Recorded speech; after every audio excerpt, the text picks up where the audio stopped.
This will probably be a whole discussion point, but you don't have to prove to me that Nazis are evil. Ha! The Force of Others, a Star Wars podcast. Hello there, and welcome to The Force of Others. I'm Zachary Owen Turner.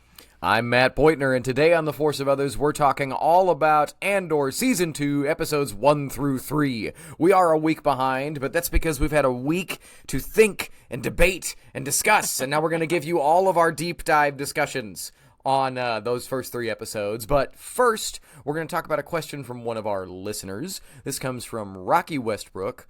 Are there any locations from Legends that you'd love to see brought into canon? Zach, I'm curious to hear what you've got about this. Yeah, we've talked about it a little bit on the podcast before, but I would love to see Nar Shaddaa.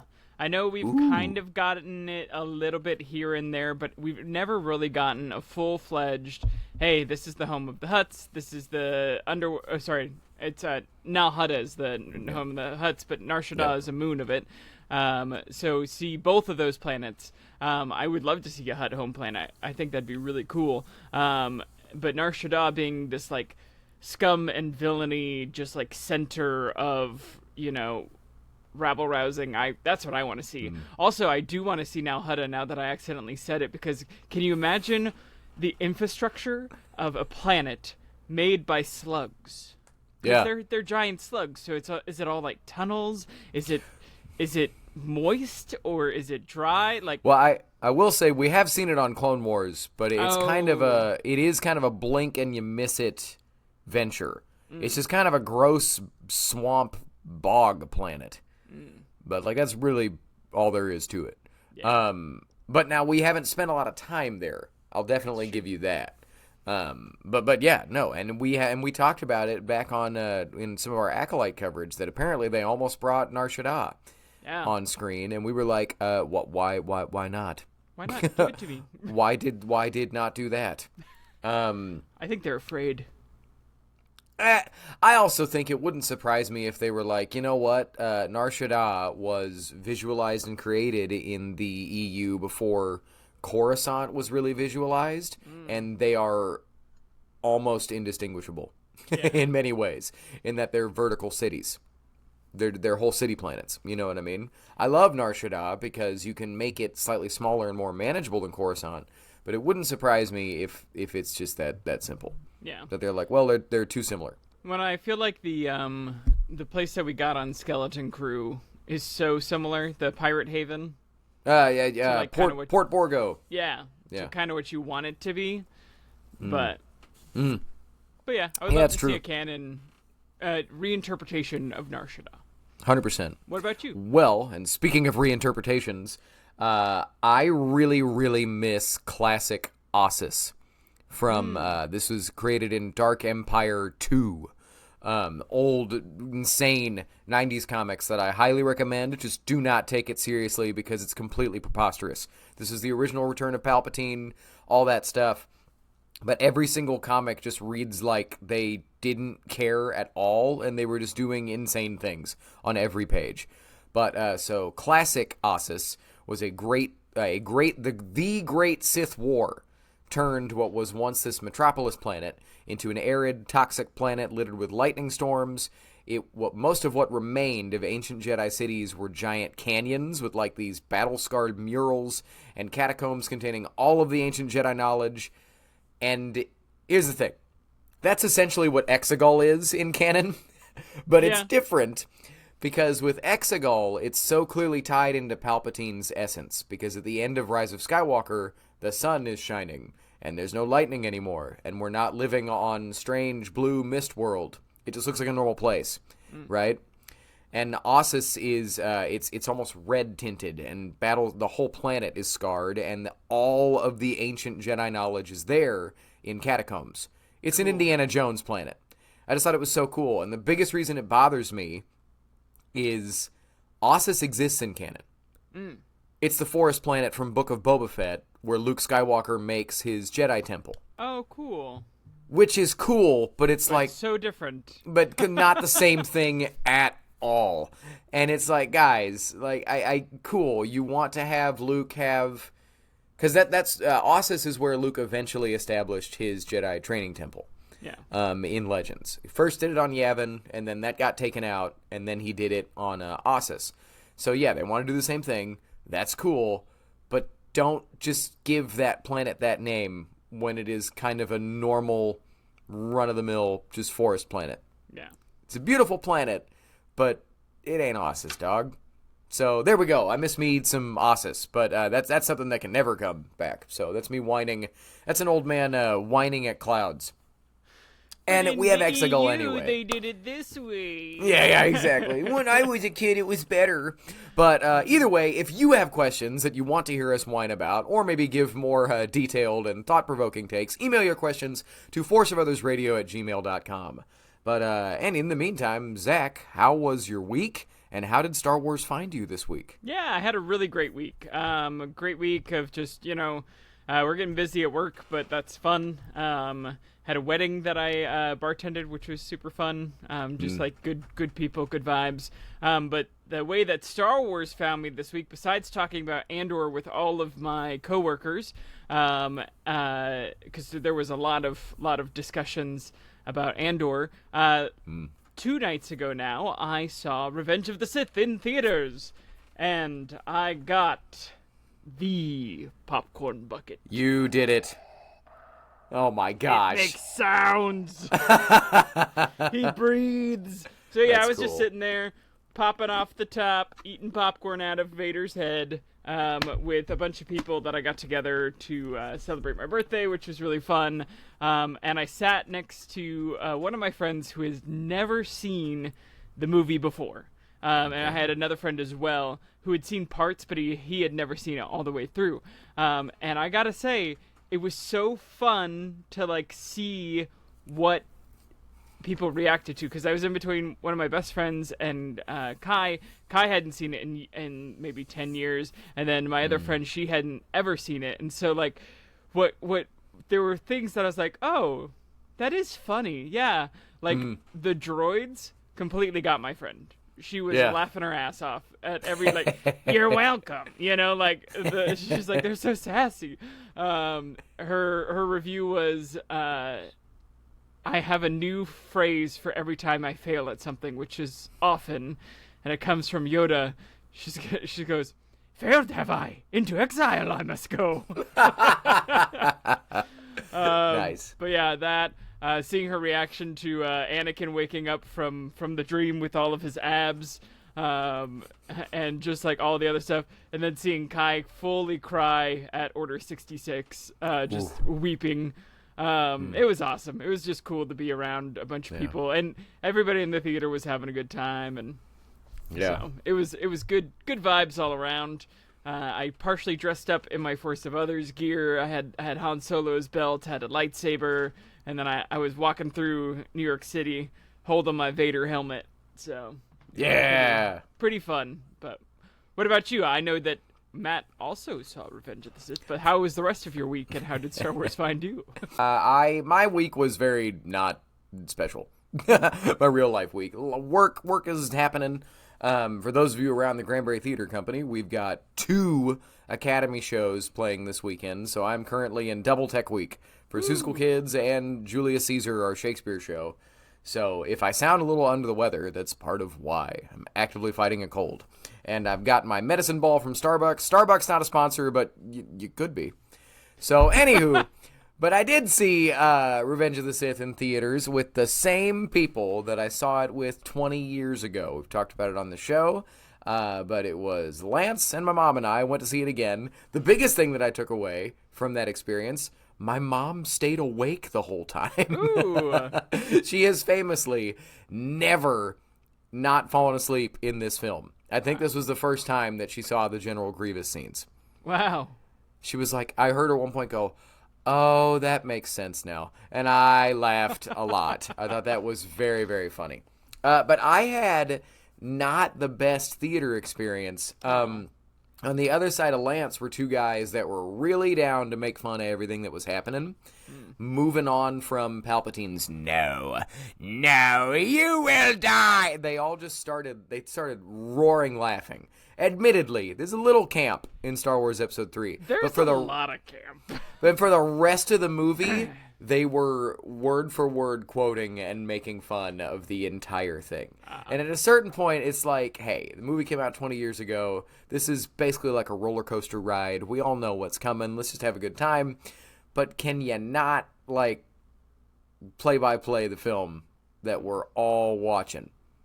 You know what I mean? Yeah. Like, I know it too, dog, but what are you doing? Anyway, but the other way that Star Wars found me is that I'm wondering if it's real. Did you see this? What? We have discovered a Tatooine planet. What? There is a planet that orbits 2 stars in a binary system. It's 120 light years away. Oh, I have not The seen exoplanet appears to have an unusual path around 2 brown dwarf stars coming around them at a right angle. And a dark red. Dog, I'm saying. Cool. It's true. All of it. Well, it's all true. It was a long time ago, okay? Hey. This galaxy is far, far away. Hey. We don't know. We know. But we don't. But hey, it's not real. But what if it was? What That's all I'm if saying. George Lucas is like the Pope? Have you seen the peace.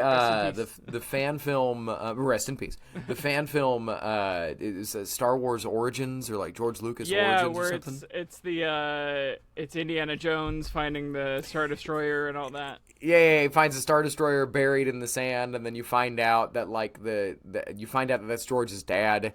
Yeah. And the person that he's talking to is George's mom, and George's dad has to go away on the spaceship or whatever. Anyway, but it's super cool. Highly recommend that fan film. It just spoiled the heck out of it, but look it up.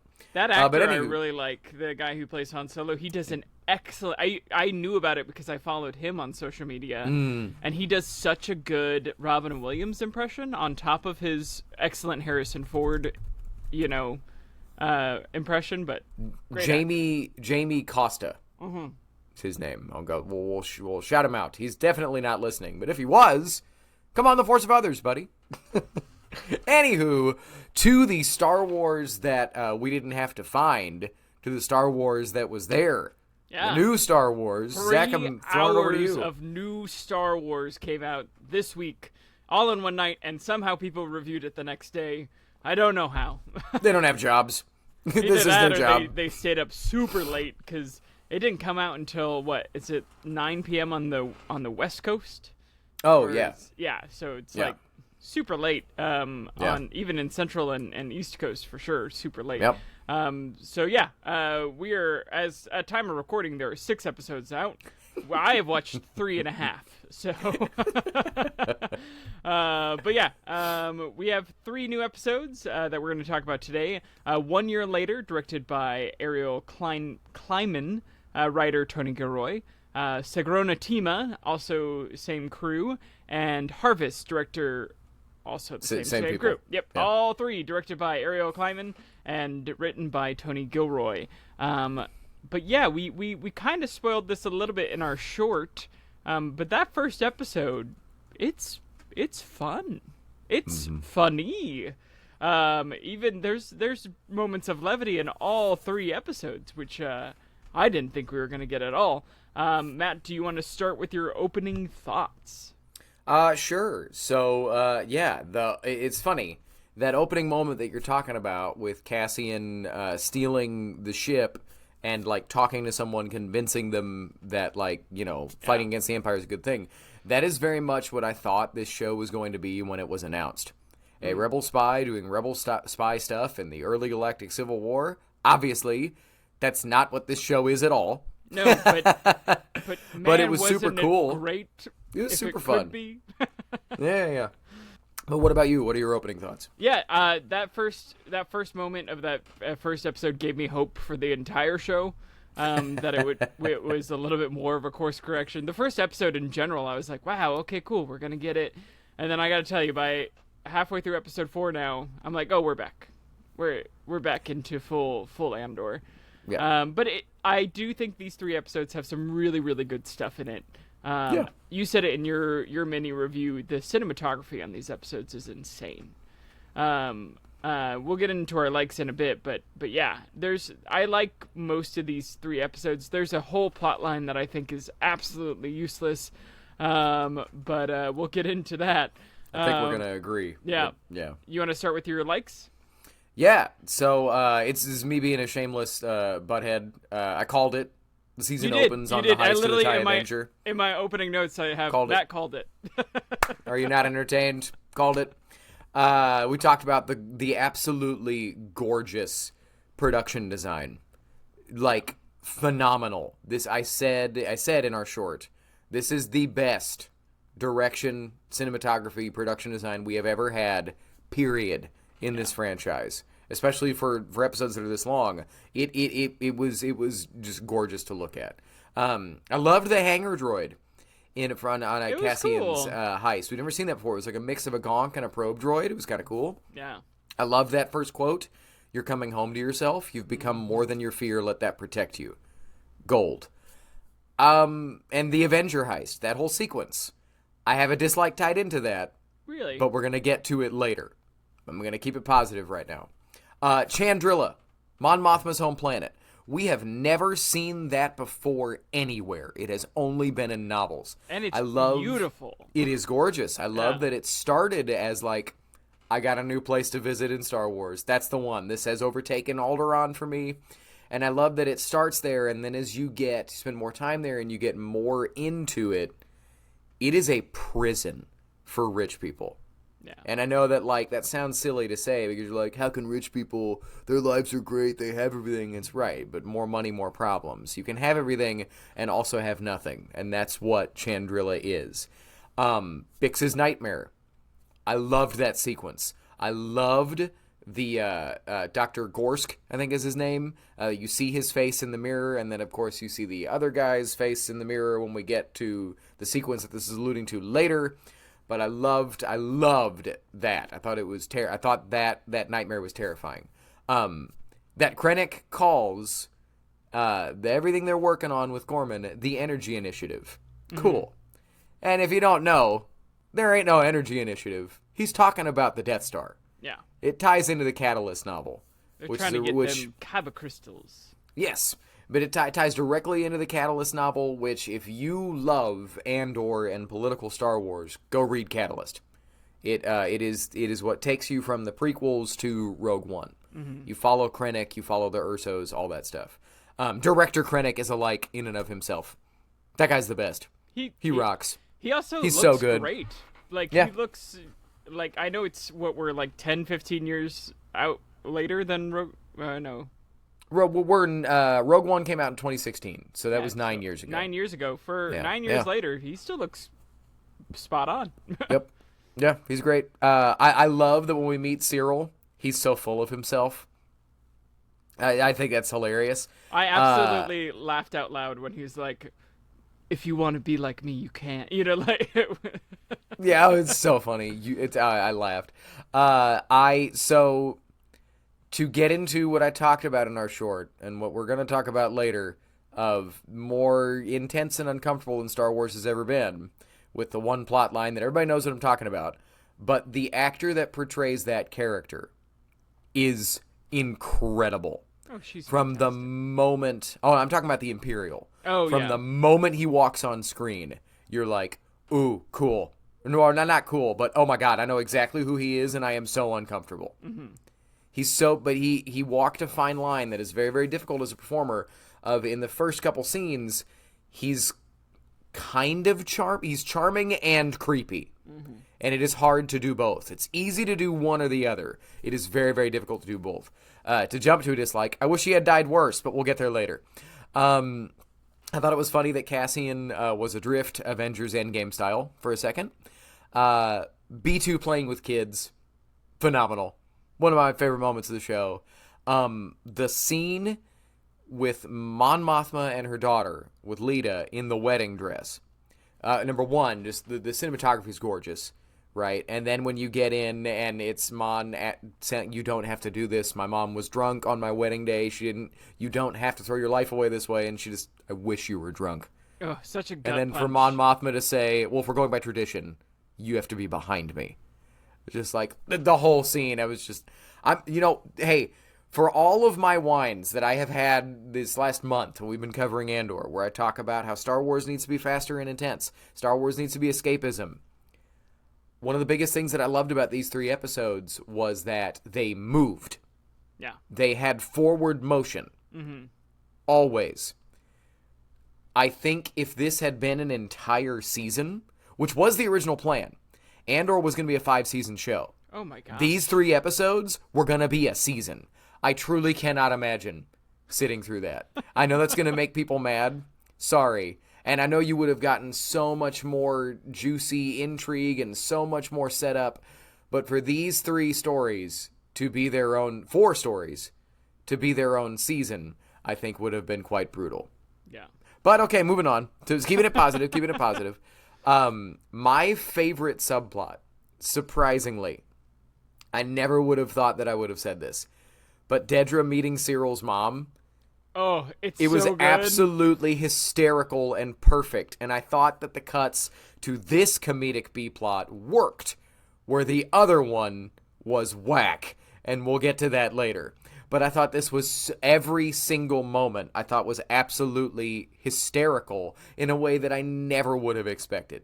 Yeah. And the all-time mom stay in your place quote, I will guarantee a level of engagement, but it will be inversely proportional to the amount of anxiety you generate in our lives.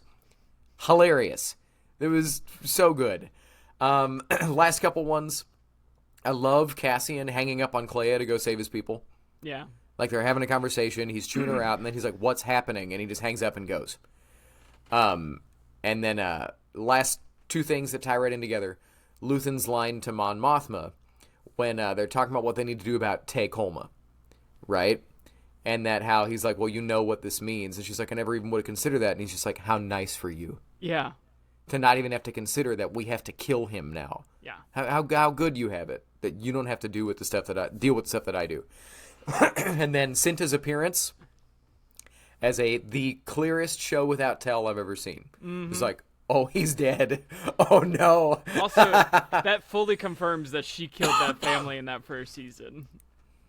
I know it was kind of like iffy, but fully like, okay, cool. She's the closer. Like, yeah, I know. Which we knew. Yeah. But yeah. Nice. Yeah, anyway, but them's all my likes. What about you, nice. dude? Yeah, we have a lot of the same ones. I really enjoyed these first 3 episodes. I thought they moved. I thought they were faster and more intense. But it makes sense if they were taking a whole season and putting it into one 3-episode chunk. Also, what would the impetus for the next season be? I don't know.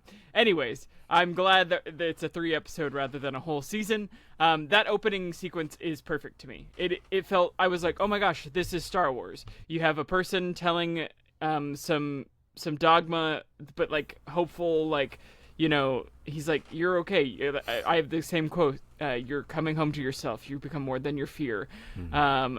Is such a beautiful line, and Andor's actually nice. He's a nice guy in that scene, and you're like, okay, cool, great growth. I loved the okay, I got this. You know, just the reverse, and he's like, what is this ship? I think it's amazing. I love a snowtrooper. We got some snowtrooper like that. I love that design. Oh yeah, we got a range trooper. I forgot. Yeah. From Solo. Yeah. With like they're wearing the fur and stuff. Okay, I'll shut up. Sorry. No, I love that design. I love that they're bringing back these newer stormtrooper designs. Also, just the moment of him trying to figure out the gun, dodging the missiles, and then just boosh. You know, he's like, oh, great, that guy's dead now. Cool. Chandrilla is a highlight for me. From the look of the planet to the traditions, the walk that we get later, and she's like, I haven't done this walk in 20 years. Pardon my French. You know, I have to bleep that one out. All of the traditions are so beautiful, and Sagrona Tima, and all of these like rich rich backstory and culture that we're getting that we've never gotten from this planet. I think even in the books we haven't gotten this much. Just like, hey, here's Chandrilan culture. I did not expect Luthen to be at the wedding, and I think my favorite little like plot moment of that part of him being there and her being like, why is he here, and seeing the mask that he puts on for everyone is really kind of fun, because we don't get too much of that, and it seems fake most of the times that we get that in season 1, but these 3 episodes you're like, oh no, he's good at it. He can party.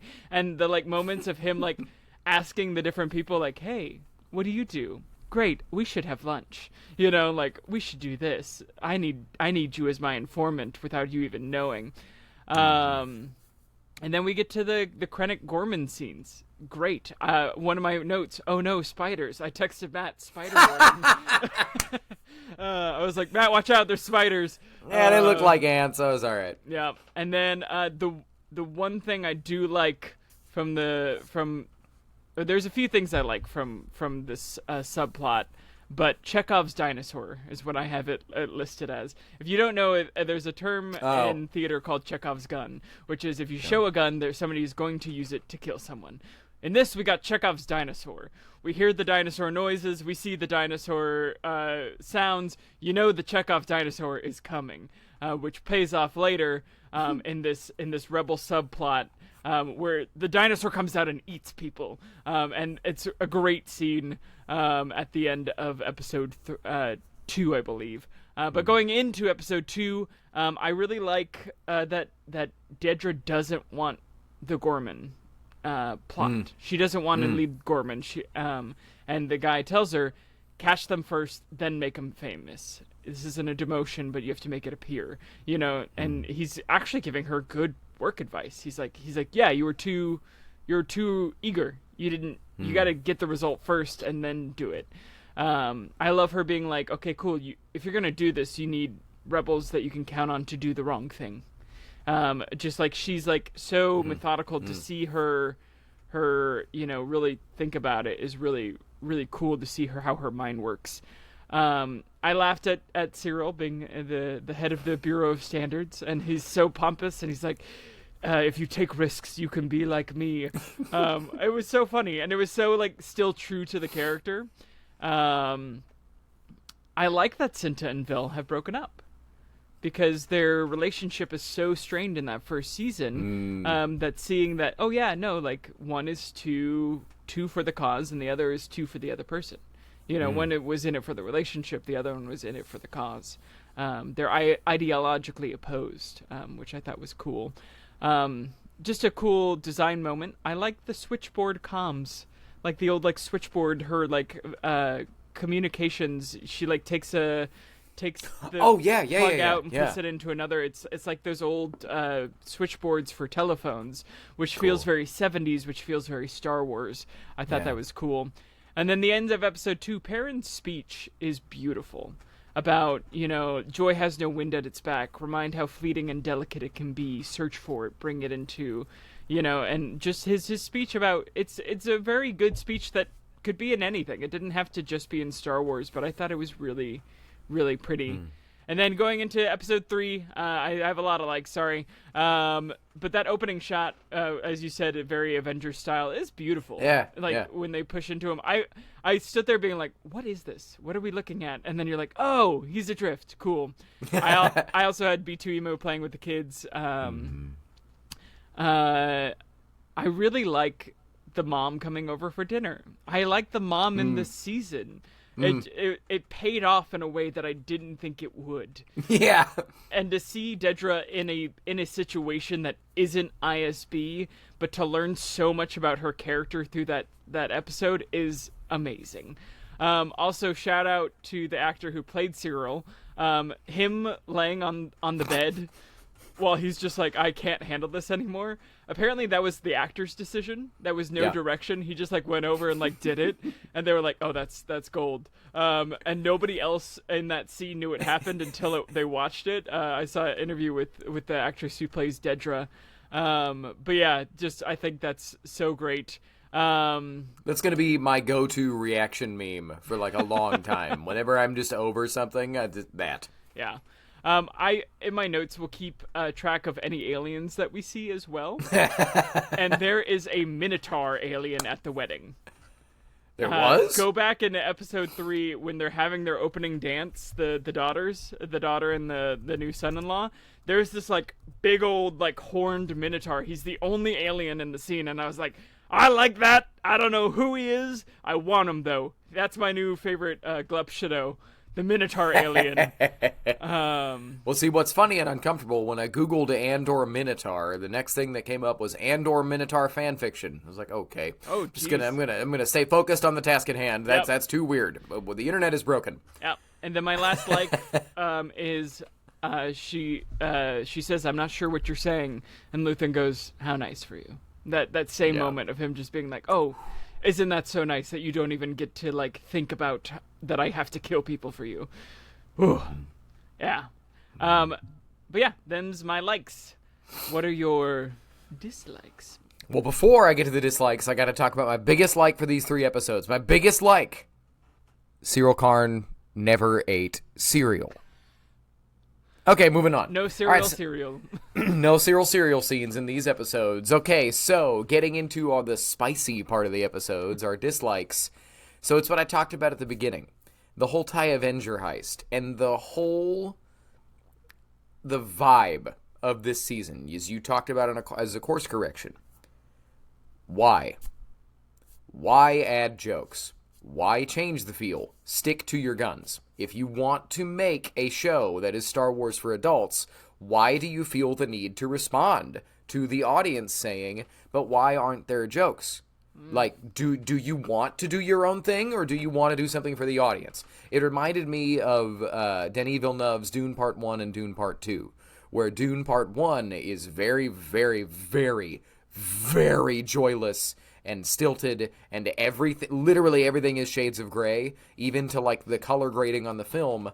Momoa rocks 2 jokes, and like that's it. It is a very, very joyless movie, and Denis said that was intentional. Then you watch the second one, and it is way more colorful throughout, and there's jokes so often. And they talked about, well, yeah, we felt that it was an important thing to change. It's like, what? Stick to your guns. I would much rather see you make the movie you want to make than the movie that you think will be commercial. So when there were jokes throughout these episodes, I was like, I mean, I'm going to enjoy what's here, but I am annoyed that you'll do that, but keep the super adult feel. I would much rather see them just stick to their guns and not like try to appease people, because when people call it a course correction, I'm like, cool, so why'd you like season 1 so much? But anyway, Gorman spiders are a dislike, but like I said, they looked like ants. They looked silly. I was fine. Storytelling gripe that I called from the second trailer. I do not like that the Ferrix rioters, the Rix Road rioters, take up Marva's literal last wishes to fight and then go dick off and hide on a farming planet. I don't like that. I know that... Sorry, I'm getting heated. I know that this is a humanist take on the Star Wars universe. This is a realist take on the Star Wars universe. And in real life, if my adopted mom... And I don't have an adopted mom, I have a mom. But if my adopted mom said that she wanted me to fight the fascist dictatorship that I was living under, I would probably fight one really good riot and then lick my wounds and go find some place to hide. Because in real life, you cannot take down an empire yourself. But in Star Wars, you can. That's how it goes. So well, I understand. Why aren't they working for Luthen? Like, why aren't they like doing? I think they stuff? are. I think we might find out that they are. Gilroy, I think, said it was either Gilroy or Adriana Ariona, the actress that plays Bix. I think they said that the only story they had to for sure cut in this condensing 4 seasons to 12 episodes was that Cassian and Bix were doing things in the year between season 1 and season 2, because Bix reaches out to Clea. Yeah. So I'm hoping that we will discover in expanded storytelling that they're doing things, It's just they're doing things at a ground level. And I understand. Have you watched any of episode 4? I have not. Okay. Then we won't talk about it. There is a little bit of... They do kind of touch on it a little bit. Okay. So. Well, and I get that that the reason they're hiding out on this moon is it's to tell a deportation story. Yeah. Clearly. Yeah. Visas apparently exist in Star Wars now, well, which I get. That has existed. Chain codes have existed. Well, the chain codes, yeah. Right, but just the point of literally calling them visas. It's like, I understand. You are making a contemporary politics show, which, by the way, was written and shot and edited before this most recent election. Mm-hmm. So it's not like, Anyway, there are things that are always constant in the world. But, evils that are always constant in the world, I will say. But they wanted to tell a deportation story. I get it.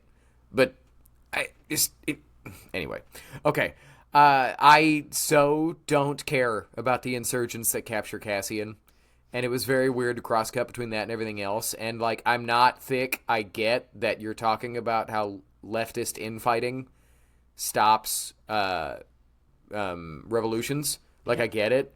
But could you make them less stupid, and could you make it, 2 scenes instead of 10? Yeah. It was hilarious that they were playing rock, paper, scissors, but that whole subplot just felt like they needed to invent a way to keep Cassian off Mina Rao so Bix could get assaulted and Brasso could get killed. Yeah. And I get it, but can you imagine if that had been a whole arc of Cassian with Dumb infighting rebels? Because that's probably what it would have been. Yeah. 100% what it would have been. Yeah, that would have been 3 episodes. Yeah. They probably would have been less cartoonishly stupid, and it would have been much more nuanced and stuff, which I would have preferred. But I just thought it took so long. And, hot take, sorry, I did not like that it was revealed that was Yavin. I did not think that was clever. I thought that was random. And I don't need the rebel base reframed in a way of, the first people that were there were actually morons. And got it's eaten just by like dinosaurs. I just didn't like it. I know I'm whining a lot right now, but I just thought that was stupid. So here's a dislike that I have that is because the writing was effective, right? I just didn't like that Tay Coleman turned heel. Yeah, me too. I really liked him. I love everything about how it was written, but it's just that I liked the character. Yeah. It's like, can Mon have a friend? But that's the point. Silly dislikes. The ropes on the wedding dads' heads, they looked stupid. It was just like, what are we doing? But it's an old tradition, Looks like they're gift wrapped. This is weird. I think it's a nod to Japanese custom, actually. I think it is. Yeah. It is. I was just being a butt. I was just like, that looks silly. They have tweed wrapped around their heads. Yeah. Some of the first dance choreo I thought was silly when they were hopping. It was because everything else was very you could tell it was very smooth and traditional and big steps, and then they were hop, hop, hop, hop, hop, hop. They turned into reindeer. And then my last dislike. You just gonna leave B2 Emo on Mina Rao and never acknowledge it again? Really? Cool. Okay. Yeah. And again, it's because this is not Rebels. They would have waited to save the droid. Yeah. This is the original Star Wars movies. They would have waited to save the droid. But not on Andor. Yeah, he's up there with Brasso's wife, just chilling. Now they went out of their Cassian's way, and they went out of their way to say you'll be safe here. They got a really beautiful goodbye scene between Brasso and B2 and everything else. But all B2 has wanted for 2 seasons of this show is to hang out with Cassian. Yeah, and that's the point. And so, but either way, I would wager we're never going to see him again. Yeah. But hopefully I'm wrong. But I don't know. There will be just as many people that will say, what? Do you want him to go partner up with Cassian and be a revolutionary droid and get killed? Well, you got to get rid of B2 so you can bring in K2. That's probably true. Yeah. That's probably true. But honestly, you really want B2 to be a rebel? Yes.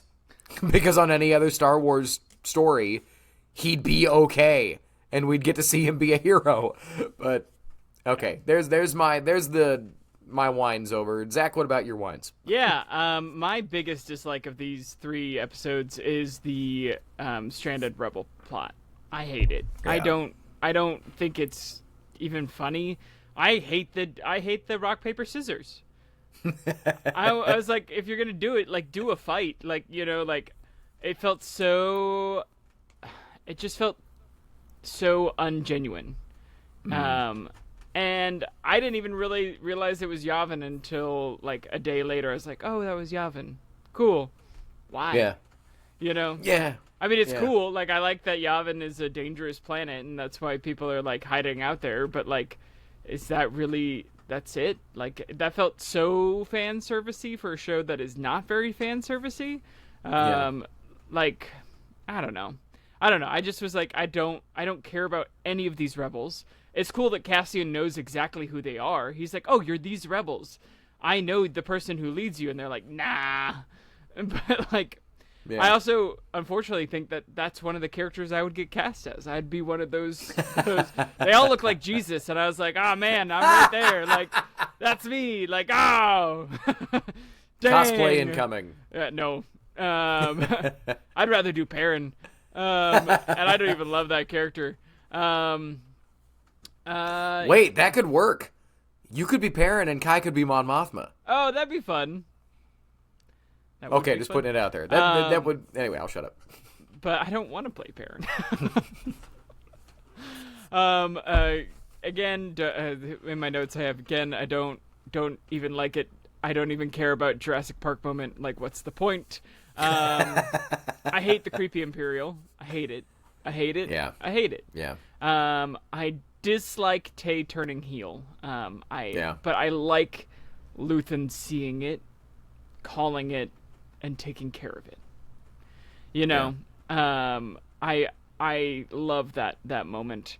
I don't love that the gut punch moment. I wish you were drunk. I like it for the character. It's just one of those where it's the writing is so good that you're like, wow, that's so good.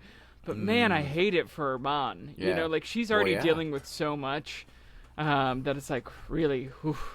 I hate that Brasso died, but that's again just because I love the character. But I kind of wish she went out in a better way. Again, fighting the Empire. He's running from the Empire. I'd rather he died in the Rix Road riot than, putting a brick into someone's face than him running away. And then, this will probably be a whole discussion point, but you don't have to prove to me that Nazis are evil.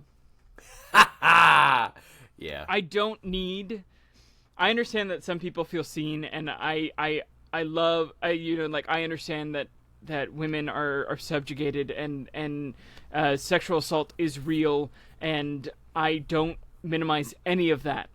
I don't need it in my show that I want to show my kids eventually, and I get that this is Star Wars for adults, but like, there should still be a world where you can sit with your kid and watch it.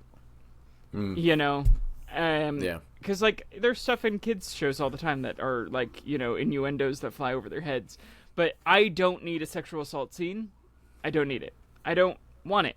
I think that actress does a great job. I think both actors do a great job on that scene. I think it's well done. I love that she kills him at the end. But I don't fundamentally need it. You don't need to prove to me that the Empire's evil. I already know that it's evil. They already shot Brasso. I don't need Bix to also be, attempted rape. I don't need it. I think she does a great job in the scene again. I don't love that it happens to the one character that we just keep on trauma dumping on. Like, we've already showed that she's traumatized by a semi-sexual scene in the first, with the torture from that guy. It's already partially sexual. He's already kind of getting off on it, being like, oh, I'm going to torture you. I don't need it to happen again. I don't understand why the one strong female lead that we have in the show is the only one that we give these traumas and just dump it on her. I don't need it. I hate it. And I don't need it. I don't know why we keep on... It's like, part of my review for the first season was poor Bix. Why do I have to do... Okay, cool. Guess what? Bix is going to get hurt again. And I get that she has to die eventually for Cassian to fall in love with Jyn. But, I don't need it to be so heavy and dark, and there's no hope in it. It's just like, hey, cool, what's the one character that we've treated the worst? Cool, let's load on that. Let's subjugate her more. Let's give her more problems. She already has bad dreams. Great, here's some more. I hate it. I hate it. Yeah. I think it's well shot. I think it's well done. If she had actually been raped, I think I would have stopped watching the show. But I hate it. Them's my dislikes. Well, before we get into discussion points, the long-time listeners of the show know everything that you just said is how I felt about Andor from the first 2 minutes of the first episode. Right?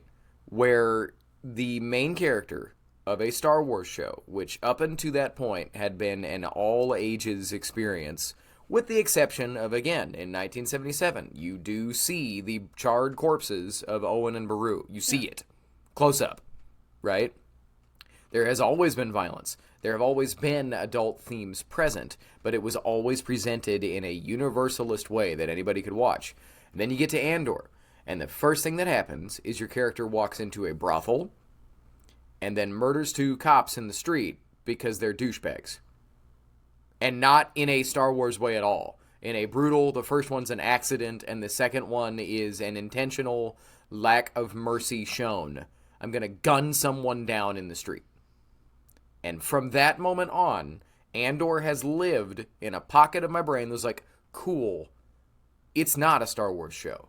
Yeah. It's intentionally not a Star Wars show. That's fine. At the time, it wasn't fine. It took me a long time to finish Andor Season 1 because I just wasn't interested. I was like, I would like to watch Star Wars, thank you. And I'm happy that this exists for the people that like it. I could really deal without all the poli-sci essays that I have to read on social media whenever Andor comes out about how people like me are stupid for liking everything else and not liking Andor as much, or even liking anything else that Star Wars has ever done. And it's like, great, I really love that people like you feel justified by this depressing show. So, I mean, I went on my rant in Season 1 with Cinta killing the child. Yeah. Obviously, that was off screen. And with Rick's Road, when people die, it's in extreme close-up. And that it is... I guess I get this is why it didn't bother me. I wasn't surprised. I was like, checks out. Star Wars for adults. I'm I guess this is depressing, but I'm not emotionally invested in the show, really. I'm just like, cool, I'm gonna watch. Because then when they do things like the jokes, it's like, pick your lane, dog. To me, commit to the bit. Yeah. You know what I mean? But it wouldn't surprise me if you and I will never be in any Lucasfilm story pitch meetings. But it wouldn't surprise me if they were like, cool, if you're going to do sexual abuse in Star Wars, you need to lighten the tone other places, period. I don't know if it's that simple, and I will never know if it's that simple, but it wouldn't surprise me. It definitely made me uncomfortable. I didn't particularly need it, but I think the biggest reason I didn't get mad about it is Game of Thrones exists. You know what I mean? And the difference here is that this is Star Wars, but again, from the jump, I thought that this show has intentionally distanced himself from what Star Wars is everywhere else. Yeah. So, to me, I was like, yeah, all right, I was not shocked. And maybe that's sad to say, but it did not shock me. Because it's like, I don't need that in my Star Wars. I don't need most of this. All of this, frankly, in my Star Wars. So, hey, if you love Andor, let us know in the comments below. Should also say, I am very fortunate to not have personal experience with this type of abuse. So I don't have a lot to... I am open to listening. Yeah. I guess. The other you know thing what I mean? that really bothered me about it is there's no content warning at the beginning of that episode.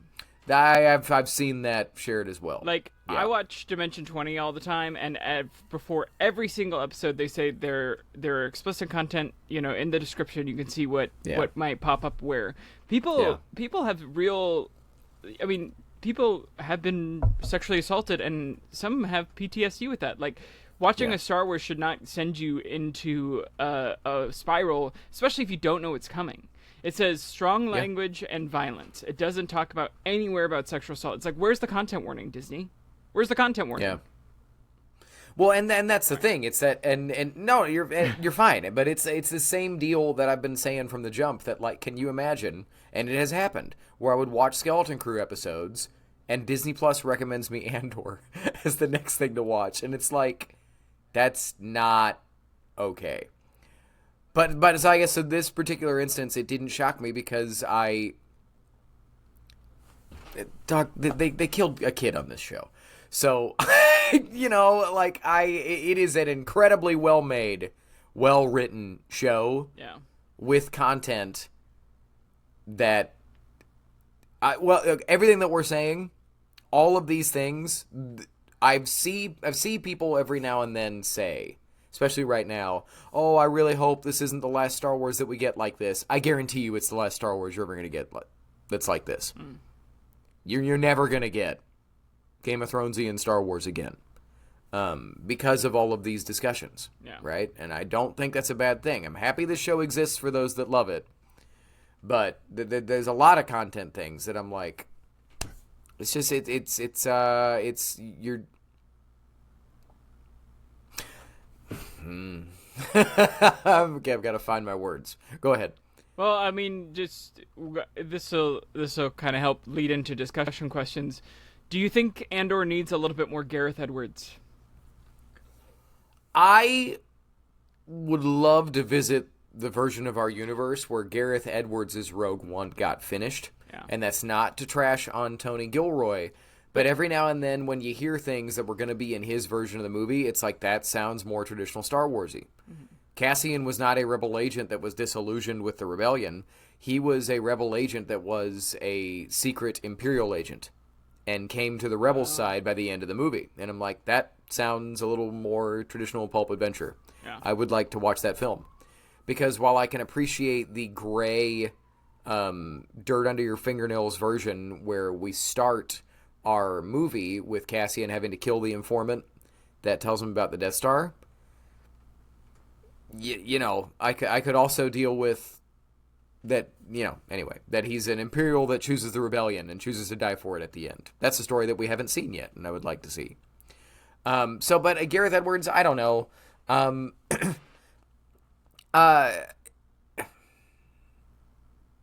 Honestly, no, because I want Andor to be Andor. I don't want...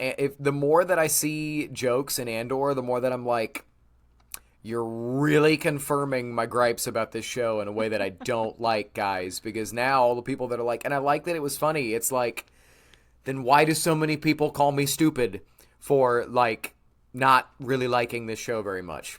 You know what I mean? If you can then agree, well, yeah, but I like that it's funny now, then it's like, then quit. Anyway, sorry. So no, I would rather it stick to its guns and be the audience can deal. Make the story you want to make. Okay? I would much rather review the story that you want to make than the story that you think I want. Yeah. Because everybody wants different stuff. Make what you want. And then I will be able to review it free of any, weirdness of I don't know if the artist got to do what they wanted to do. So I would much rather just see your story. Yeah. And you might not like that story, but at least it's yours. But at least it's exactly. As someone that directs things at a much smaller level than anybody that ever does Star Wars, I don't want to make what I think you want to see. I'm going to make what I want to see. Yeah. And then if you like it, cool. And if not, I'm sorry. You know? Yeah. So anyway. But discussion points. / kind of canon more, unless you got something else to say on that. I'm down for discussion points. Down for discussions. So Shinar is a planet now. Has not been before. It's the planet that Cassian steals the TIE Avenger from. Shinar Fleet Systems, going back to Legends, going back to source books for the role-playing game many moons ago, they manufactured all of the TIE fighters. Cool. So, they've been around for a hot minute. So the character that Mon meets on Chandrilla, Erskine Samaj, is a Rebels character. Oh, really? So let's get some slow claps for continuity. Well done. He's her senatorial attaché. Oh, yeah. In the Rebels episode, so he's her handler that gets her to the Ghost Crew. I think that we're gonna. I was gonna say he was gonna die, but I guess not. No, I think we're gonna see him. I just hope they don't retcon Rebels. That's all I'm gonna say. Yeah. I got very, very excited when Clea reached out to Bix just because of my gripe earlier that I think they might be involved in the rebellion in some way. Silly discussion question. So, have Chandrillan husbands-to-be ever stabbed their brides-to-be instead of cutting the braid? Maybe. I'm mostly being silly because the scene has this weird thing where they're both and I was like, this is odd. It's probably just because, whether or not he's actually going to cut the braid and go through with it, but I just thought it was silly, just the way there was this is weird lambs being led to the slaughter vibes, and I know it's intentional, but I was like, ugh, uncomfy. Yeah. So a question for you, Zach. Uh-huh. And this encompasses season 1 as well. Do you think Cassian gets enough to do on his own show? Not in these first 3 episodes. He's just chilling for half of it, being like, hey, you guys have all the food, but they don't. Oh, they're moving the thing. Hey, are you guys gonna do anything?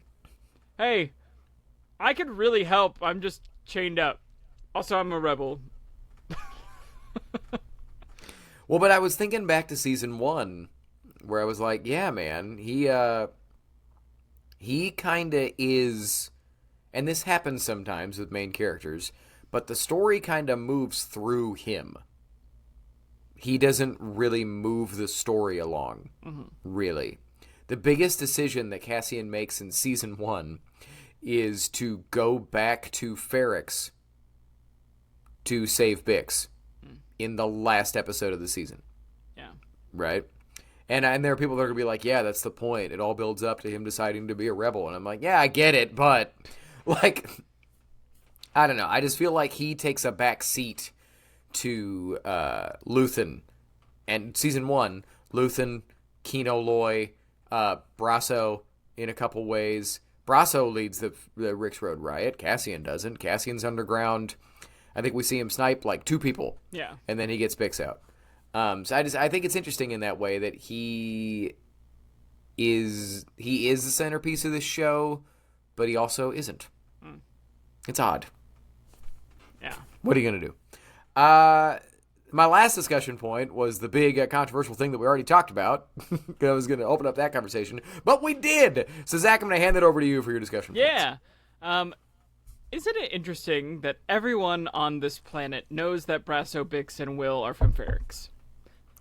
Yeah. Why would you tell everyone? I get that Brasso is, in a very serious relationship now, a year later. Yeah. But, the other guy, and then, everyone seems to know. And it's okay, were you just hey, guys, guess what? We're hiding. I don't know. Yeah.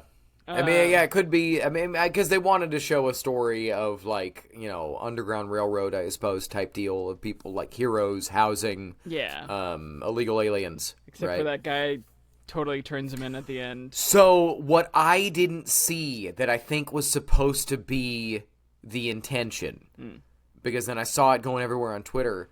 Brasso, after saying you're just gonna turn us in, gets thrown to the ground and looks up at him. And the guy kind of smiles for a second. Brasso was covering for him. Oh, was he?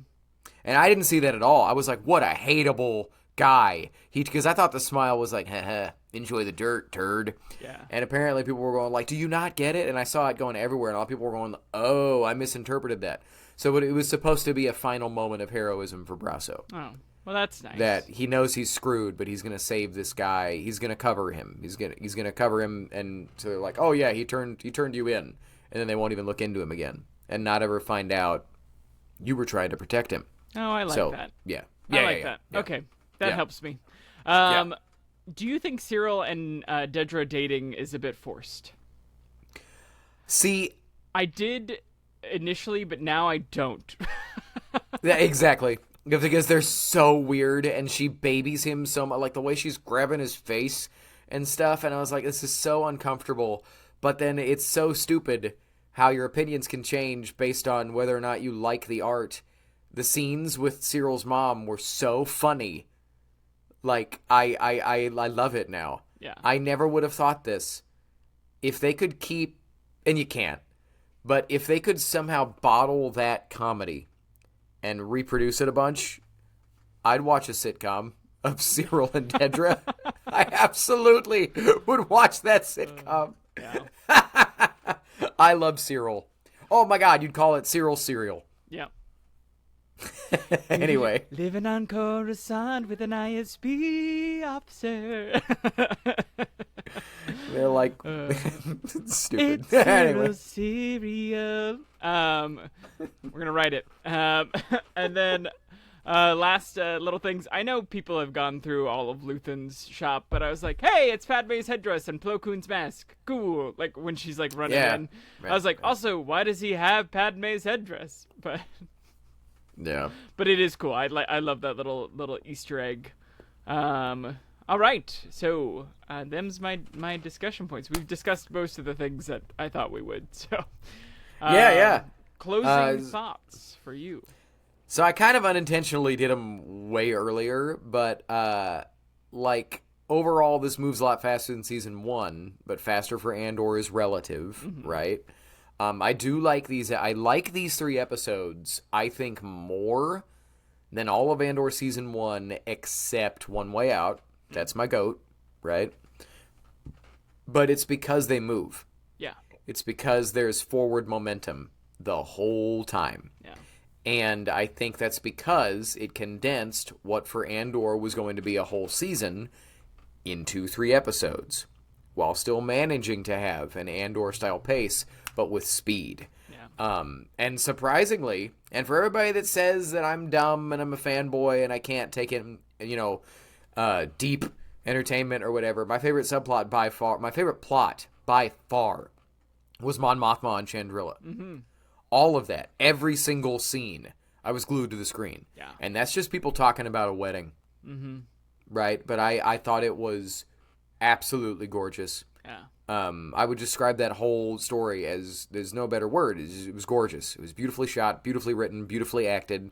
I never thought I would, it makes more sense that the reason she's dancing like that is out of sadness, because watching the trailer, I was like, are we going to get a rave in Star Wars? And we did, but it was an emotional, sad, her life is falling apart rave, which I thought was brutal. Apparently really, somebody really cool. has edited, you can now watch a 10-hour version on YouTube of Mon Mothma dancing. There's an hour of released by the Star Wars YouTube channel. Oh, it's just really? an hour straight. Yeah, at one point it was really Wow. funny. A couple days ago, YouTube is usually just on in our apartment, and Jenny was working on an art project or something, and I left the room. I don't remember if I had to go to the bathroom or something, but I left the room for 20 minutes, and I come back in, and she went, how long is this scene that you put on? And what it was is it auto-played to an hour of Mon Mothma dancing on YouTube, and she was like, I thought I was having a stroke or something, because I kept looking up, and it's the same scene. I thought that was so funny. Yeah. I know where I'm going to find my Minotaur dancing, though. I'm going to find that. I'm going to find him in there. Because I remember being like, and he's dancing! I didn't even notice this guy. I've got to have to go back and look. Yeah. Send me a picture if you got I'm one. gonna I'll try put it on the to, show. yeah. But all right. I think we did it. That's going to be our episode for this week. In the meantime, so next week on the show, we're going to have some special guests. We're going to have some of the heads of Rebel ScumCon on the show. I'm going to be very, very excited about that. I won't be here because I have to work, and work is lame, but work is what makes life possible. Work is not lame. Well, Your work is cool. Anyway, you're right. Yeah, this is true. I could do worse things. But we're going to have the heads of Rebel Scum Con on the show for you. We're going to find out some stuff about the con that I'll be going to in just a couple months. But in the meantime, Zach, let the people know where they can find you and how they can get involved with what they just watched or listened to. Yeah, best way to find us and to ask us questions, like we did at the beginning of the episode, is to email us, forceofothersradio@gmail.com. You can also get into the comments. We are there. We will chat with you. And yeah, let us know your thoughts, your perspectives. Do you like Andor season 1 and 2 and these first 3 episodes? Do you hate it? Do you agree with me about the controversial stuff, or do you think I'm wrong? Let me know. But yeah, that's the best way to find us. Matt, where can they find you? All the same places, and get in them comments and talk about all this Andor stuff. I know that we got very, very grumpy today, but it's because we do like this universe very, very much, and there's a lot to talk about. If I'm honest with myself, I very much look forward to the days where we're going to be debating all the lore that we get in, like, Maul Shadow Lord and stuff, and the different connections, and not whether or not this Star Wars is appropriate for kids. But in the meantime, I am happy that we're getting more stuff, because that means that the franchise is alive and well. And I hope that you are alive and well and getting more stuff. I don't know. That segue fell apart, but that's fine. We'll see you next week, and in the meantime, remember, the force of others will be with you. Always.